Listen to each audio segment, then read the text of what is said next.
Kıstıley turu barıgan bir kartta yekin artta. Barığanına okunup kayıt geliyorlar artta.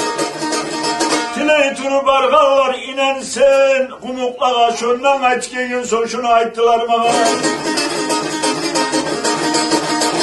Basıp kızına anası söyleme koyma yerin. Kızını taza maktagal koyma yaman yerin. Kızını okutkanman üniversiteti bitken arım ismayı boyu satma zamanı yetti. Başkanı kızı day tümül alaşa koruda şunalgan suyun evde yullu akıllı torba. İştesen geçti bile iş tümül kolu altın. Dağıstan izlese de takmazden şolay katın. Kızını ata anası törüge çıkıp oturup kızını bahasını etken ağzımının tolturup. Kızın bek akıllı zat saf koz dişleyi dayarka. Kızını at anasına bolsun ne gel padarka. Biri yakşı semiz hayvan İstavropol'dan gelgen Dağıstan'dan almasın barda murdar ülgen. Bakü'den getirmesin argallardan almasın. Şolanı tavarına kızı verge varmasın. Kanfet şekeri bolsun her türlü marka bulan. Aymasa bilmeyim de kızına ağlagan ulan.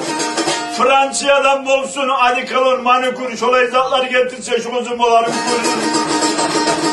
Japonya'dan yap olmagin tapon. Kızın şonu köpsüye bolsun ne şolardan ol.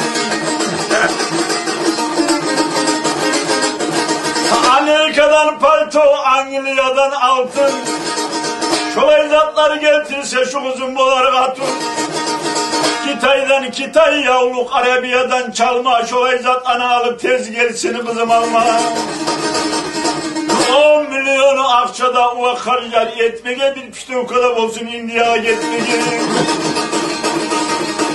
20 yavluğu olsun maşinlege baylama. Olan her türlü olsun arasından saylama. Maşini olsun uvak düğe gelmesin. Onsama çaykı olsun dansına gitmesin. Eksuyu gel biri olsa çöreğin özleri tabar. Cumadan tez yetişsin ne geri tarafı kalar. Oh ne yaman adattır pamuklardan kız alma. Şönse tatlı da beri peyniri bular mı giyiyor salma.